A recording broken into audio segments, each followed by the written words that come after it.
And mobile gallery घेऊन आलेत ऑफरचा धमाका।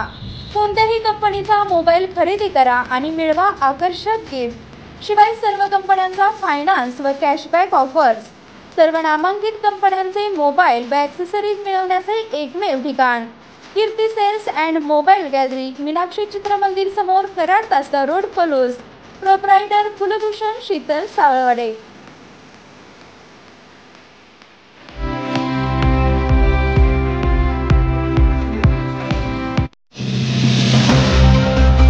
खंडोबाची वाडी गावातील काँग्रेसला भगदाड, युवा कार्यकर्त्यांचा भाजपमध्ये प्रवेश। भाजप माणसे उभा करणारा पक्ष, संग्रामसिंह देशमुख। पलूस तालुक्यातील खंडोबाची वाडी गावातील काँग्रेस पक्षातील कार्यकर्त्यांनी मोठ्या संख्येने दिलीप धनवडे यांच्या नेतृत्वाखाली व सांगली जिल्हा परिषदेचे माजी अध्यक्ष संग्रामसिंह देशमुख यांच्या प्रमुख उपस्थितीत भारतीय जनता पक्षामध्ये प्रवेश केला। भाजप हा घराणेशाही जोपासणारा नव्हे तर माणसे उभे करणारा पक्ष असल्याचे प्रतिपादन संग्रामसिंह देशमुख यांनी केला।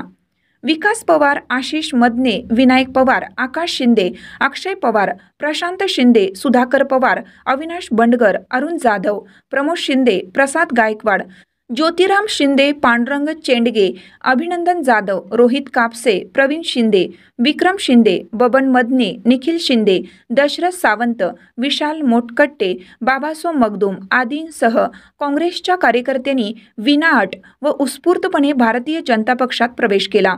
पलूस तालुका भारतीय जनता पक्षाचे उपाध्यक्ष दत्ता उतळे, उद्योजक रमेश पाटील, माजी जिल्हा परिषद सदस्य सुरेंद्र वाळवेकर आदींनी मनोगत व्यक्त केली।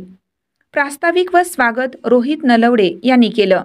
आभार सर्वहित माने यांनी मानले।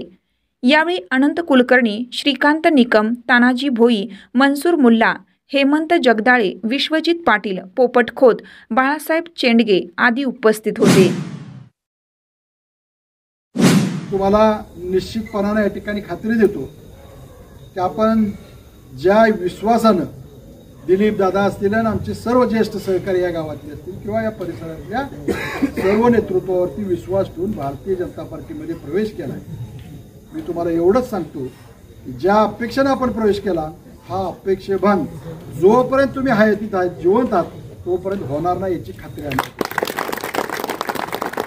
शेवटी तुम्हाला मला देऊन काही पुरत नाही, मागून काही मोठं होत नाही। अशा परिस्थितीमध्ये प्रत्येकाला उभा करण्याची ताकद या भारतीय जनता पार्टीच्या नेतृत्वामध्ये नेते मंडळी, तू पुढं लढ मी कापडं सांभाळतो अशी म्हणणारी नेते नाही। आपण जवळनं अनुभवलं असेल, जिल्हा परिषदेला आपण सुरेंद्रभाई यांना एवढ्या सगळ्या ताकदीमध्ये मतदानातनं आशीर्वाद दिला, त्यांना जिल्हा परिषदेमध्ये काम करण्याची संधी दिली। आपल्या गावातल्या प्रत्येक प्रश्नाला किंवा नवीन नवीन कामं आपण शोधून काढून ती कामं मार्गी लावण्याचं काम आपण त्या काळामध्ये केलं। तुमच्या सगळ्या आशीर्वादामुळे भैया सदस्य झाले, मला जिल्हा परिषद अध्यक्ष म्हणून काम करण्याची संधी मिळाली। त्या संधीचं सोनं करत असताना एक नया पैशाचा भ्रष्टाचाराचा आरोप आमच्या कुणावरही नाही।